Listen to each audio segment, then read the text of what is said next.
Welcome to Activate Your Introvert, the weekly radio show to uncover and unlock the entrepreneurial skills in your business. In this week's show, Introvert Myth of the Week. Introverts are more negative. Tip of the Week, using Johari's window. And we have a discussion with Aoife O'Brien. Aoife is a specialist in imposter syndrome and employee retention. She also runs the Happier at Work podcast. Aoife is also speaking at the Performance Through People Summit in April.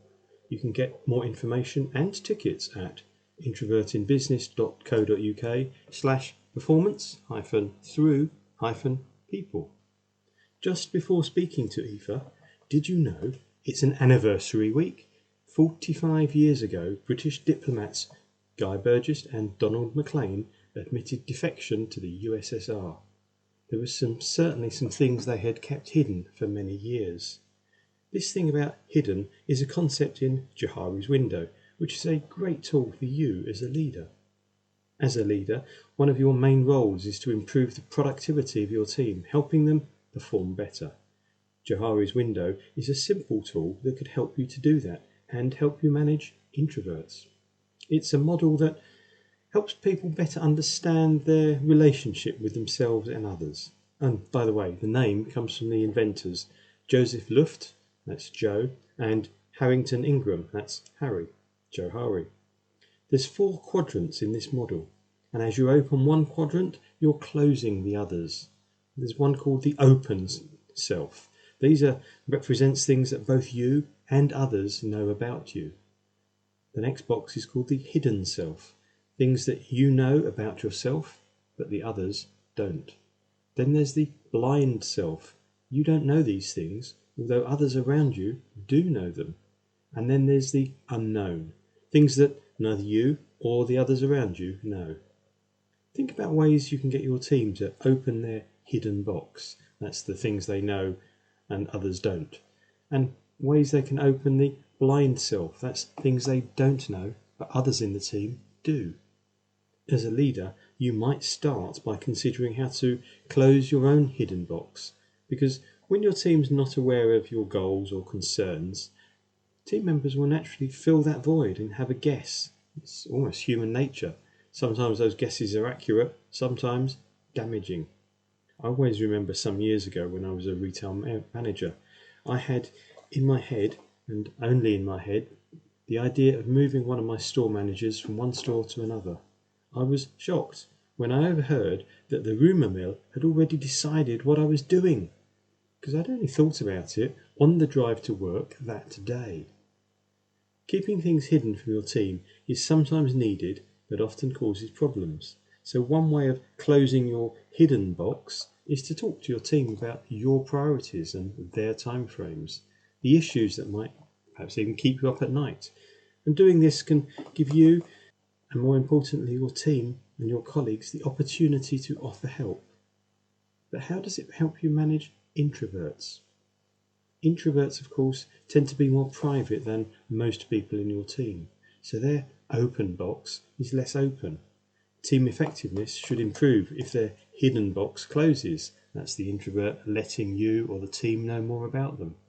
So this concept of the boxes closing is quite an easy one to talk about, especially if you draw it visually. And step 1, of course, is always you as the leader opening up first. Otherwise, why would the introverts? Some considerations when you're using Johari's window. Safety. Private people need to feel safe. In fact, anybody needs to feel safe before they'll open up, especially introverts. Feedback. If feedback, which is a great way of opening some of these boxes, is going to be effective, it has to be something that somebody wants to receive. You or team members telling someone things that are in the hidden box is feedback, and it can feel very sensitive. So Johari's box can be a great development tool. It can be really good to help introverts develop as part of a team development process.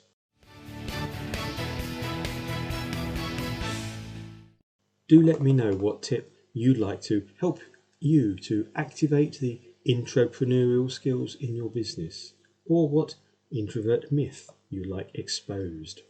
drop me an email, give me a call, or add it as a comment to your review on the iTunes store. I really would love to hear from you. But now it's time to speak to Aoife.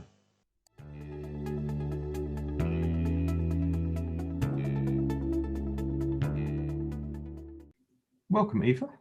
Thanks so much, John. It's an absolute pleasure to be here today. Really good to have you on. Thank you. We're going to talk a lot about imposter syndrome today and maybe even employee retention. Just before we get going, are you an introvert or an extrovert? I am definitely an introvert. Some people are surprised by that because I'm quite sociable. But I suppose for me, what it means is where I get my energy from and how I do my thinking. So I do my thinking in my head and I get my energy from being on my own. It makes a lot of sense to me. Imposter syndrome. What is it? Great question. It's that feeling of self-doubt, but it's beyond self-doubt. It's that feeling that you're going to be found out as a total fraud, that the talent police or whoever it is going to tap you on the shoulder or they're going to knock on the door and say, right, Aoife, that's it. You've had your time and now we're going to leave it to the real professionals. So it's that feeling that you get that you're not really good enough, but you're going to be found out as a fraud. What causes it then? Oftentimes it's caused when we try something new. We might have a new job, we might have got a promotion, or we're starting a new project. It probably stems back from childhood. So something that might have happened that caused you to doubt yourself. But most people, the statistics say that around 70% of people suffer from imposter syndrome at some stage in their careers. I have to wonder who those other 30% are who don't suffer from imposter syndrome. I'd never thought of it, but yeah, you're sitting there saying 70% is actually too small, basically, aren't you? I would have thought that most people at some stage in their career would suffer from imposter syndrome. Absolutely, yeah. So it's something then that people can get over because you just said have suffered from. So that implies that they've got around it. I think it's something that I think it comes and goes. And I think when you stretch your comfort zone, that it can rear its ugly head again if you don't manage it, if you don't use the tools to be able to manage it. So I think it's something that you can manage. I'm not completely convinced that you can overcome it and that you won't ever get it again. I know there are some people who say that you can, but for me, when you stretch out your comfort zone or when you do something it's so beyond what you thought you are capable of doing, even though other people say that you still feel this sense of I'm not good enough, and they're going to realize it soon enough and they're going to catch me out sometime. Is it me, or do we hear more about it nowadays? Well, I seem to hear more about it, and I wonder if that means it's more prevalent today. It's so true. I think a lot more people are talking about it recently, but I'm not sure that it's necessarily more prevalent. I just think that maybe along with, talking a bit more openly about our feelings about mental health, I think more people are talking about imposter syndrome. More people are giving it a name as well, which is really important. So a lot of people in the past maybe suffered in silence, that they were doubting their own capabilities and they weren't necessarily putting themselves forward for opportunities, but it didn't have a name for them. And I know certainly when I shared stuff on LinkedIn previously, so many people private message me, so many men. It's not just women either, it's men suffer from imposter syndrome as well. So many people message me or commented on the post to say, thank you so much for giving this a name, because I've suffered from this for a long time, but I didn't realize exactly what it was. Okay. Having given it a name, having realized, oh, I'm suffering from imposter syndrome, what do I do to stop suffering? I talk about the ABC approach that I use. So A is for acknowledge. So acknowledge it for what it is. You can give it a name as well, or you can give it a person's name. So you can say, okay, so my imposter is called Sandra. Oh, that's Sandra talking to me again in my head. So A is for acknowledge. So do acknowledge that it is imposter syndrome and ask yourself, is this actually true? What is being said? B then is for believe. So believe in yourself and your own capabilities. And you can take what the imposter is saying and you can flip that into what are positive affirmations for yourself.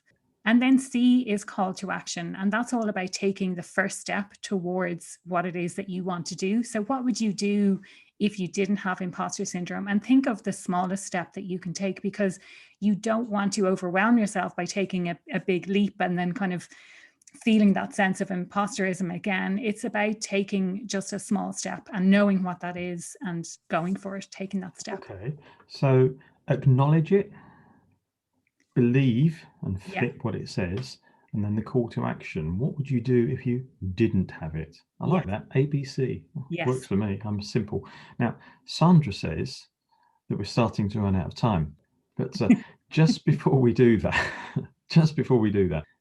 do introverts, do you think, suffer more than extroverts?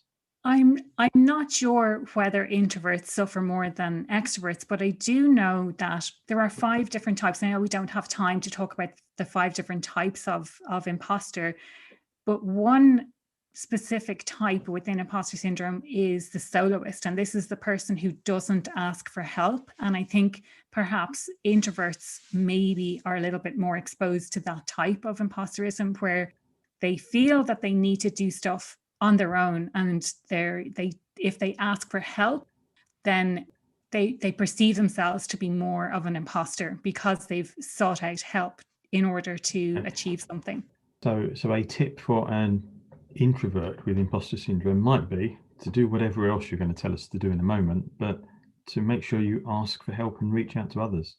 Yeah, Okay. absolutely. And so give us one big tip for dealing with imposter syndrome. I think it really goes back to what I said earlier, John. It's this acknowledging it for what it is. So sometimes we might think there is a such thing as imposter syndrome, but I don't have imposter syndrome. I'm really an imposter. So it's really questioning that belief about ourselves and acknowledging, questioning, is it true what this imposter voice is actually saying? So acknowledging that what you have is actually imposter syndrome. I think for me, if you could do one thing, then that should be it. So don't believe Sandra. And don't believe what Sandra tells you. And it's interesting because I often, without even linking it to imposter syndrome, I have a saying which I use with a number of my clients, which is doubt the doubts. Because we all have those little doubts. And well, why don't we doubt the doubts rather than doubting the truth? So exactly. That's fantastic. Aoife, it has been brilliant to talk. Just before you go, how can listeners get back in touch with you? People can find out more about imposter syndrome on the website impostersyndrome.ie. If they want to reach out to me on my main website, it is happieratwork.ie. I'm also across multiple social media. Just search for my name, Aoife O'Brien. Thank you. It's been brilliant to have you on the show. Likewise. Thank you so much, John. Really, really enjoyed it.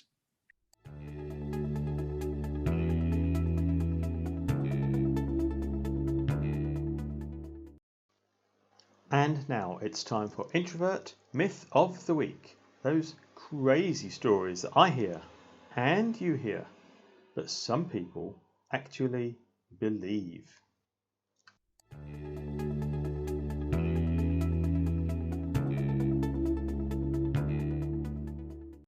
Introverts are more negative. I don't see this one at all. You see, I know several people who are clearly extroverted and very negative. Of course, the downside with that is they talk a lot of negative stuff. I hope they're not listening to this, by the way, as I'm going to admit I've tended to cut down the time I spend with them and my reading of their stuff on social media, because that helps me to focus on good things, and that, to be honest, helps me keep going in lockdown. But how about this as an explanation for this introverts are more negative myth? Here we go. If an extrovert is spending time alone or being quiet, they tend to report feeling sad and down, which makes sense because they're energized when they're with others. If they're sad when they're alone, maybe most people think introverts are sad because introverts spend more time alone and therefore must be more sad and more negative. The good thing, of course, for introverts is that alone time, as long as it's not overdone, is positive, and that's certainly something good to think about. How often do you focus on good things? Thank you for listening to Activate Your Introvert, and I hope you've enjoyed this week's episode. I'd love to see your reviews on the iTunes store. Thank you once again, and catch up with you next week.